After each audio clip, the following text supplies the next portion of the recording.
24 કલાક પર મોટી ખબર સ્થાનિક સ્વરાજ્યની ચૂંટણીને ઝી 24 કલાક પર મહત્વપૂર્ણ સમાચાર। સ્થાનિક સ્વરાજ્યની ચૂંટણી પહેલા બેઠકોની ફાળવણી કરી દેવાઈ છે। એક મોટી ખબર નવા સીમાંકન સાથે બેઠકોની ફાળવણી કરાઈ છે। આપને જણાવી દઈએ કે જૂનાગઢ મહાનગરપાલિકાની બેઠકોની આ ફાળવણી કરાઈ છે।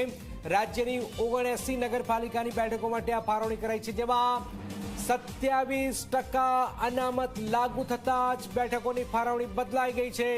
આ ખૂબ જ મહત્વપૂર્ણ 27% અનામત ઓબીસી અનામતની જે વાત થઈ રહી હતી એનો અહીંયા અમલ થઈ રહ્યો છે અને બેઠકોની ફાળવણી થઈ છે। હિતલ અમારી સાથે જોડ્યા। હિતલ, આ 27% અનામત લાગુ થઈ છે, ક્યાં લાગુ થઈ છે? 79 નગરપાલિકામાં શું વિગતો સામે આવી રહી છે?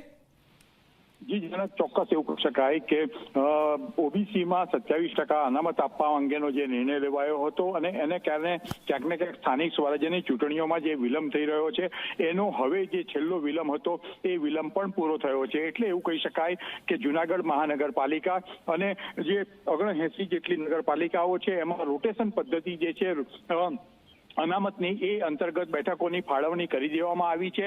એટલે કે સ્થાનિક સ્વરાજ્યની ચૂંટણી યોજવા માટેના તમામ વિઘ્નો હતા એ પૂરા થઈ ચૂક્યા છે। એટલે એવું કહી શકાય કે હવે ગમે ત્યારે સ્થાનિક સ્વરાજ્યની ચૂંટણીઓ જાહેર થઈ શકે છે। જી બિલકુલ બિલકુલ, આભાર હિતલ। તો એક મોટી ખબર હિતલ આપી રહ્યા છે। સ્થાનિક સ્વરાજ્યની ચૂંટણી પહેલા જ બેઠકોની ફાળવણી નવા સીમાંકન સાથે આ બેઠકોની ફાળવણી કરવામાં આવી છે। 27% અનામત લાગુ થતા જ આ બેઠકોની ફાળવણી હાલમાં બદલાઈ છે।